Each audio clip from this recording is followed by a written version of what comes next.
De mémoire, il me semble que vers la fin de la vidéo Big Bang pour Léa, il y a un truc que j'avais pas trop dit, c'est je donnais un exemple de la texturisation par répétition et conscience du système d'autoréférence.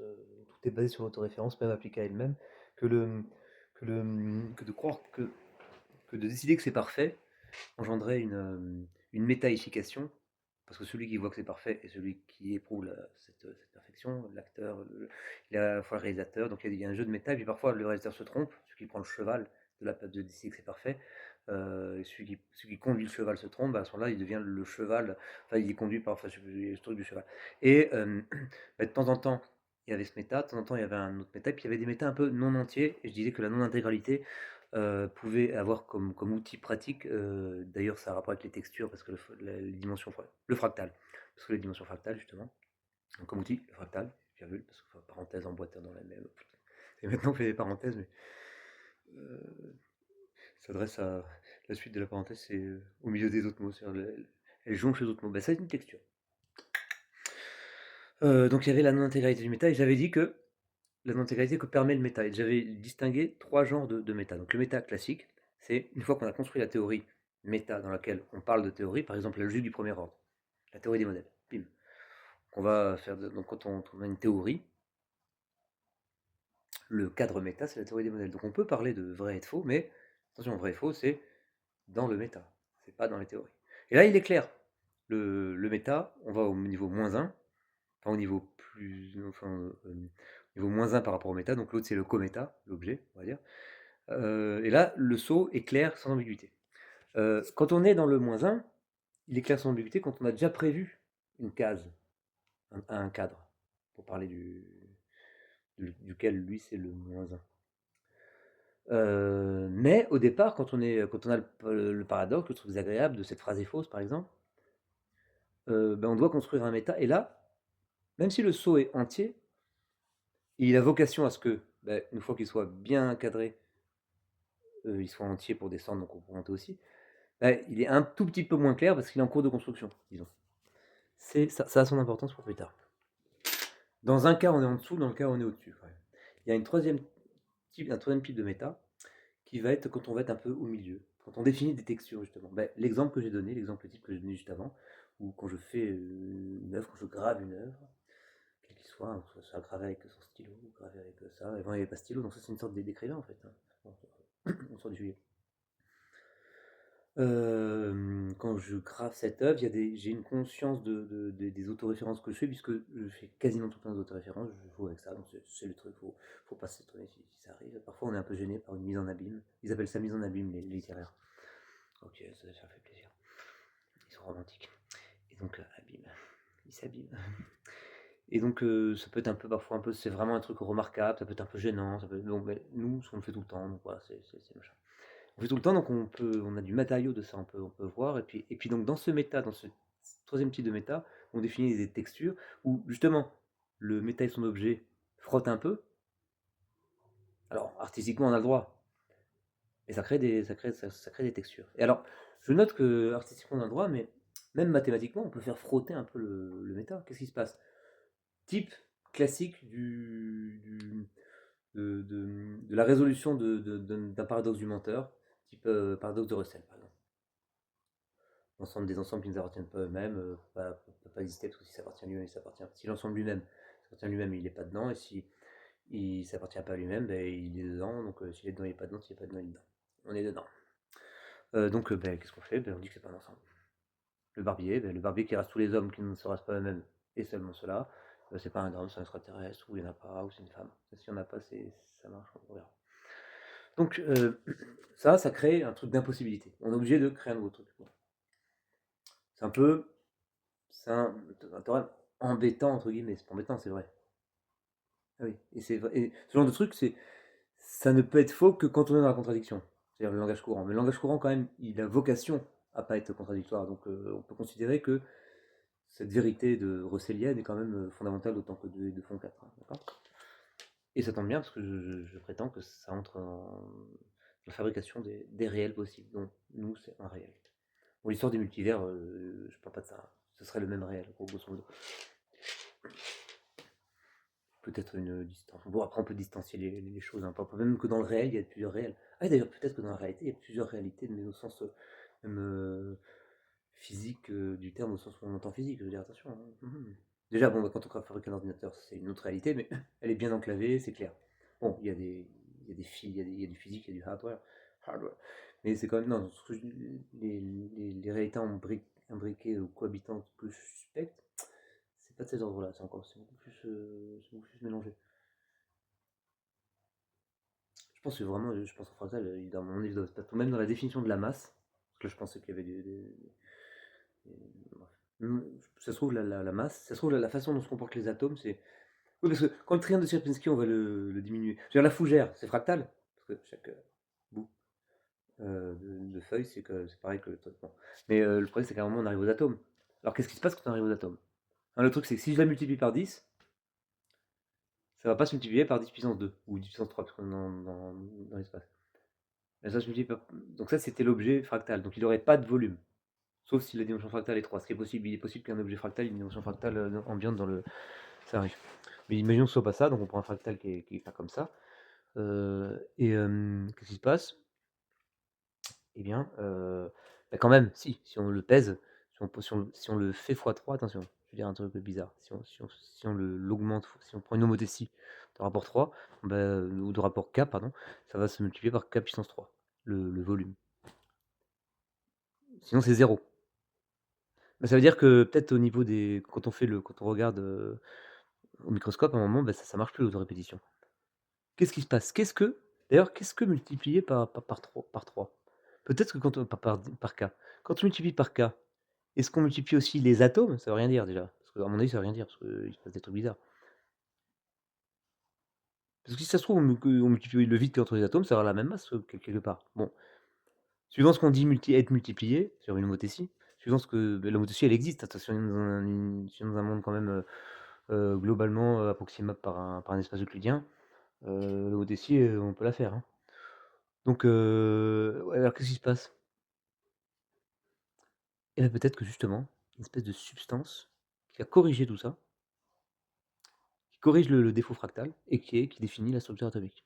Que nous on appelle atome, mais ça se trouve, il y a d'autres modèles qui marchent aussi. Une fois j'ai réfléchi à ça, j'ai bien aimé parce que donc en fait pour pouvoir additionner finalement, pour faire une théorie de la mesure qui soit au plus additionner des trucs, comme additionner un poids, additionner des masses, sans que il y en a qui soient zéro et d'autres. Parce que la dimension de Hausdorff, elle permet de faire ça, d'additionner des dimensions, des trucs de dimension non entière. Mais le problème, c'est qu'elle trivialise toutes celles qui ne sont pas d'une dimension. Donc, donc là, il y a d'autres trucs. Je crois que Minkowski, je m'étais renseigné, a fait un truc qui marche bien. Et puis, on est arrivé après la même conclusion. Il définit un coefficient qui serait un peu comme la masse volumique. Enfin, non. En fait, ce coefficient, il vient inverser la, la perte de la dimension fractale. Ça serait comme une substantification locale. Et si ça se trouve, imagine, en fait, c'est la substantification qui va créer le truc. Un peu comme quelqu'un qui fait un dessin, il le fait avec. D'abord, il regarde le vide qui est entre les trucs.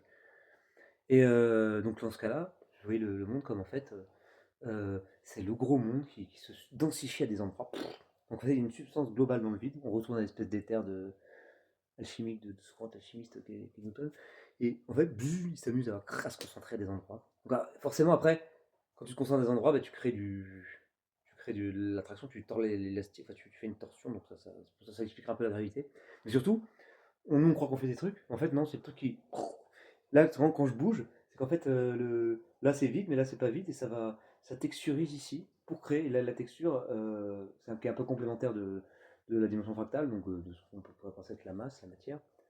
Conjecturellement, bien sûr. Non, c'est juste des vues de l'esprit, hein. Mais j'aimais bien voir de l'esprit la vision complémentaire qu'en fait, je crois bouger, mais c'est un truc qui se bouge lui-même tout seul. Bon, alors qu'il se bouge lui-même tout seul. On a quand même, on n'a pas la vision intrinsèque de tu sais, donc là, je vais me concentrer, mais c'est lui-ci, tu vois, là, je vais faire ça, il ferait un truc comme ça, et il bougerait la substance, et ce serait elle, la substance, enfin, la substance, elle est censée, en fait, pouvoir permettre à la dimension, à la baisse de dimension de pouvoir être additionné bien avec les autres dimensions. Donc c'est juste un objet mathématique qui est juste pour permettre d'additionner. Et puis peut-être ça définit une signature qui est un peu duale, qui serait la masse. Ok, mais c'est quand même un objet mathématique d'une vue de l'esprit pour expliquer le truc qu'on croit être le truc primitif. Mais si c'était au contraire ce truc primitif dont la masse serait une. Bon, c'est pareil, on s'en fout. De toute façon, je sais même pas si c'est sûrement n'importe quoi ce que je raconte, mais imagine que ce soit pas n'importe quoi et que on voit le truc du point de vue de cette substance, alors que d'habitude inconsciemment, enfin naturellement, si on devait si on devait avoir une vision, parier sur un des deux, une des visions, on aurait la vision que c'est quand même une autre masse qui fait le truc. Tu vois. Non, c'est un truc qui se bouge lui-même, qui se concentre à cet endroit, ça fait des masses. Et bon, bah, ouais, si on veut que ça, on réfléchit, si on veut, ouais, bien sûr, j'ai pas dit le contraire. Mais est-ce qu'on réfléchit pas à un miroir d'un truc plus réflexologique? Ça n'a rien à voir. Pardon, parce que avant je m'appelais Doavan, donc je faisais plein de doigts. Et en même temps, c'est savon liquide. Donc je peux les faire pisser. Ah, pardon, mais là c'est quand même un truc pour la voisine, donc je m'excuse pour ce genre de doigts, mais des formations professionnelles, je fais des doigts souvent à la fin quand j'ai un truc qui est pas ouf. Alors attends, ce que j'ai bien dit, ce que je voulais dire. Ouais, donc c'est A. Ouais, quand même un tout petit truc en plus. Donc j'ai différencié plusieurs catégories de méta. Plusieurs types. Bon, c'est un peu, c'est une catégorisation un peu barbare comme toutes les catégorisations qui servent. C'est le même machin en gros, sauf que parfois en haut tu vas en bas, mais parfois tu peux. Il y a un positionnement.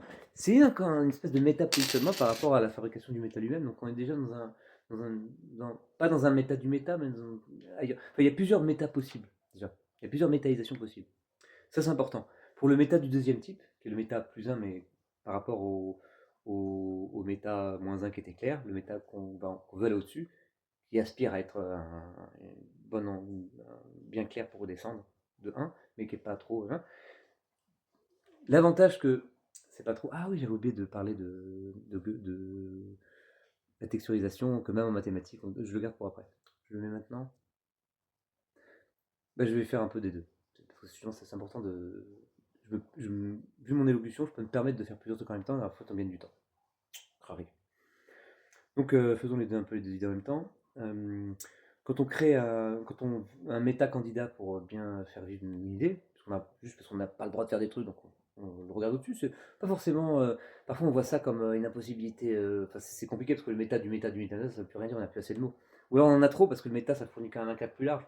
Ou c'est juste conceptuel, c'est juste pour se permettre de dire bon ben j'observe, bon, il y a plusieurs phrases. Quand je dis phrase, c'est que je finis pas ma phrase.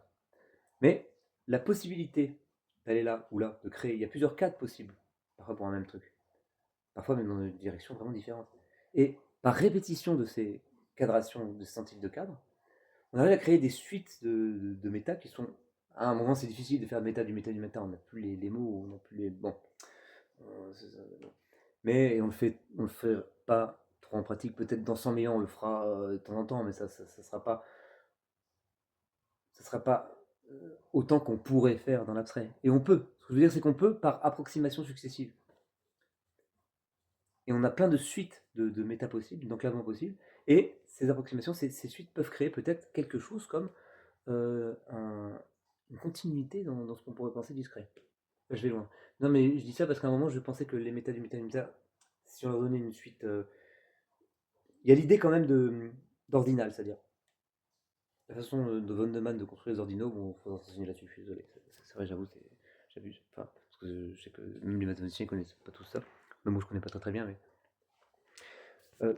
Ce dont j'ai l'impression, c'est que les traits mathématiques vont un peu se pécho par ces types de méta, mais il y a toujours un gap au sens de cette théorie.